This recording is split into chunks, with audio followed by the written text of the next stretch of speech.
Yo, so I just moved to the United States of America. Well, more specifically to New York. You're looking at about a 5 to 10 minute delay. Describe New York in one word. Describe New York. Well, if I were to describe New York, I'd say fabulous. Intense. Confusion.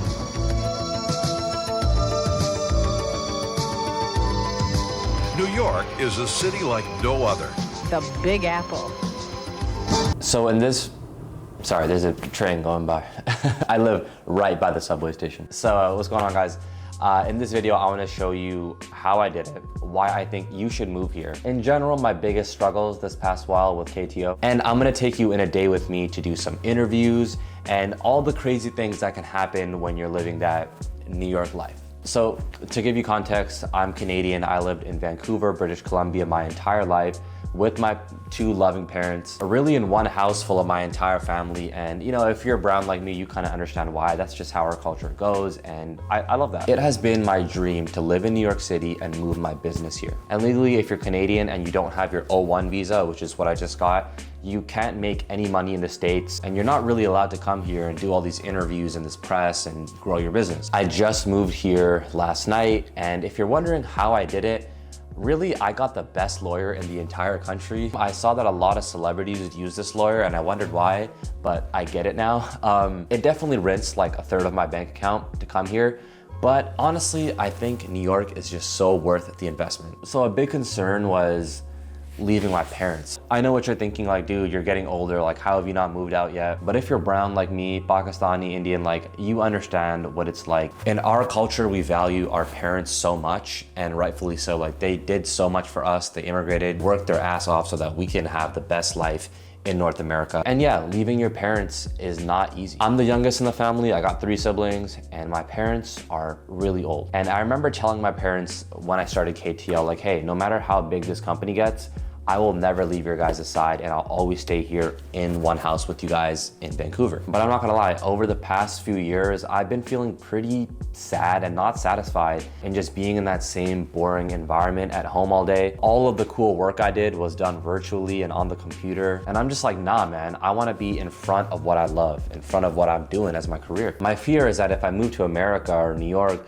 I will miss out on the prime years of my parents still being able to do things like, you know, communicate with me properly or go on walks or go on bike rides. So it was a tough choice to make of, you know, staying true to my word and being loyal and staying with my parents and, you know, really taking care of them versus living that independent life of mine and actually growing as a person and as a business. And that's just life, but I made my choice. Now with me being here in my apartment, I will say that comes with all of the responsibilities that I did not expect. Cooking, buying groceries, cleaning, keeping track of all your bills. Now I'm entering the real world and realizing that that actually consumes like half of your day. And for anyone trying to move to New York, I'm just gonna straight up say it, it is expensive to live out here. And look, humbly, I'm gonna say in this past year, I've really upped it in terms of how much profit KTO was making. But coming here made me realize that even with that, like, that ain't shit. Upwards to like $3,000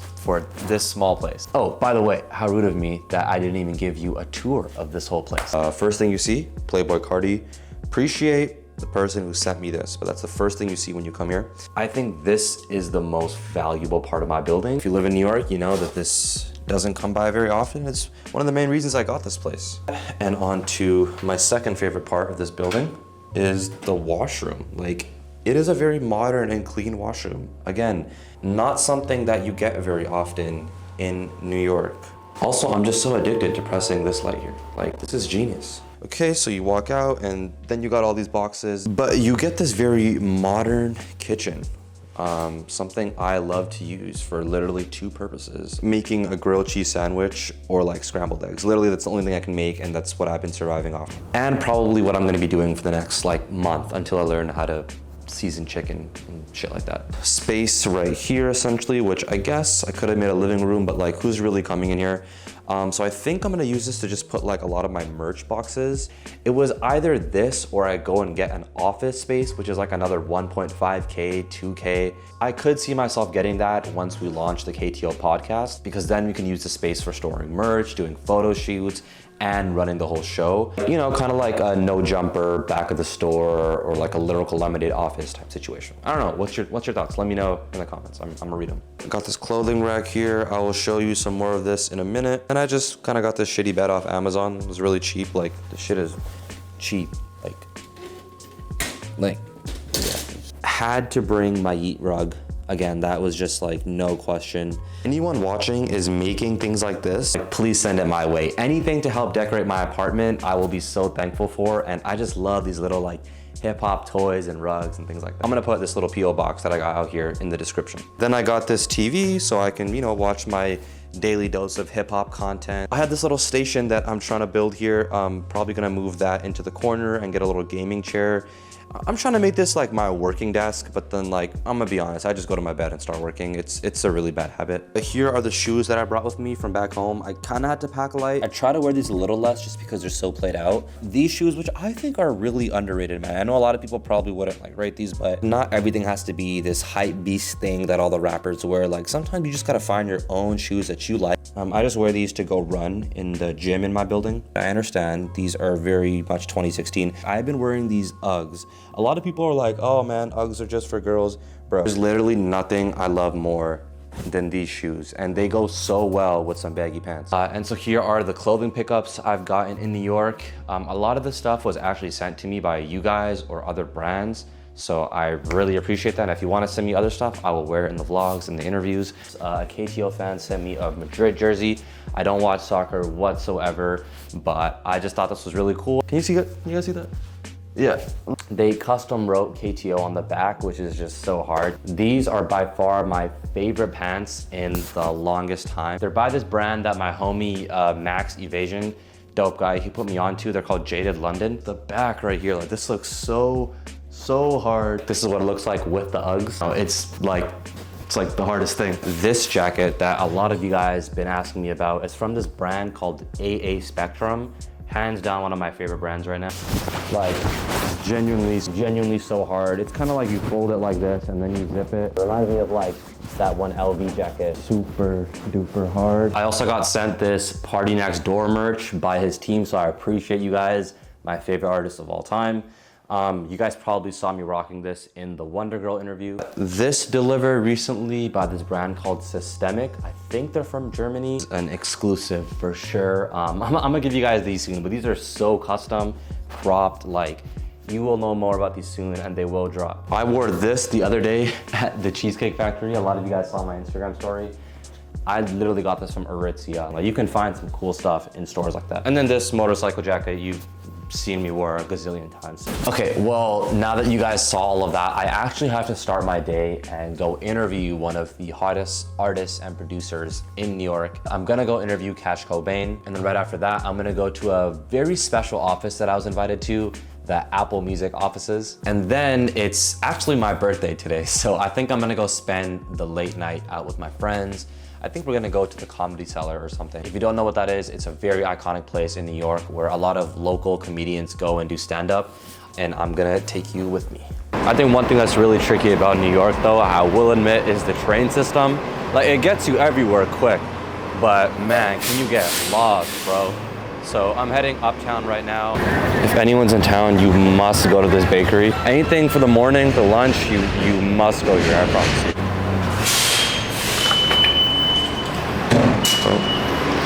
That happens a lot. There we go. I like the fact that I can train everywhere. The fact that you can spend such little amount to get anywhere in the city. I think it's such a mix of seeing people with great jobs that work in the financial district to people like myself who are creatives or people doing breakdancing in the train. I know right now there's like no one here, which is kind of rare, but you'll see people like hustling to make like $5, you know, and they'll put on the biggest show. So seeing that just motivates me on some days where I don't want to pick up the camera. Like, bro, if these people are busting their ass off, like, what am I complaining about, right? So, yo, we at the Cash Cobain shoot right now, doing the interview. This is the spot, let me show you guys. This little pier space. Got my man Javi right here. Yeah, just about to shoot it real quick. Yo, Cash Cobain, man, sent you outside, New York. Takeover was what? He's got it. That's what I'm doing. If I'm being honest though, I never get tired of the fact that this is such a beautiful city. Like never ever will you get tired of this, I'm not gonna lie. Got the Empire State right there. Boy. So I'm vlogging my day, by the way. You vlogging your day? Yeah, I got Zini in the vlog. I'm with Arson right now. I'm about to give him a tour of the Apple office. But yeah, this is like our Man, this is nice. lobby type shit. Man, this is mad cool.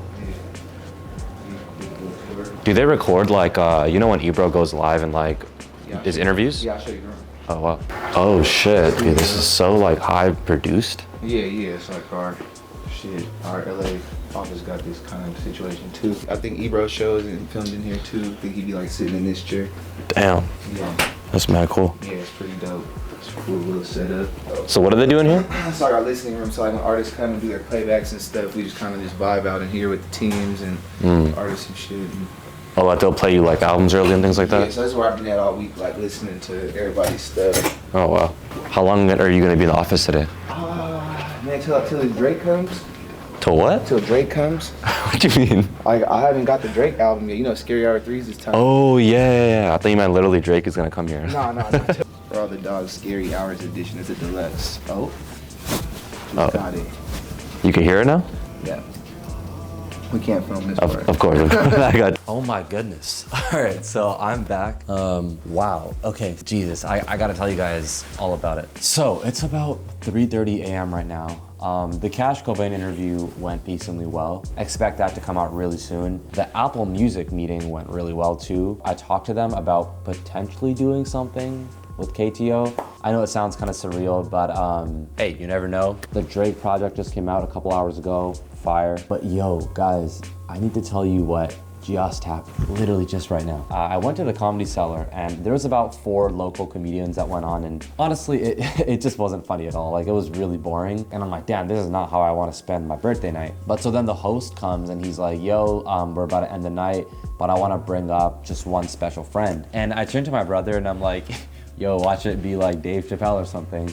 And bro, it was literally Dave Chapelle. Dave Chapelle just randomly walks inside the room and everyone's like, yo, what the hell? He did like a 2.5-hour improv set in front of us. Mind you, there's like 40 people in this room combined and I'm one of them. A lot of unfiltered jokes. And mind you, no one is allowed to film at the Comedy Cellar because you never know who's gonna pop up. And a lot of comedians actually come there so that they could practice their material before doing like their actual comedy special on Netflix. Yo, at one point, he just started FaceTiming like all of his A-list friends and comedians. So he would call like Morgan Tracy, Zoe Kravitz, Chris Rock. Like he called Chris Rock and like would let the audience speak to him. And then just as a joke, me and my friends were like, yo, call Kanye. And then Dave was like, yeah, maybe right now is not the best time to call Kanye, especially in the midst of like them making the Jewish comments. Oh, and how could I forget this part? At the end of his set, he walked over towards me and in my head, I'm like, yo, like imagine if he knows about KTO, is that why he's coming here? But nah, he just looked at me and was like, are those shoes Rick Owens? And I was like,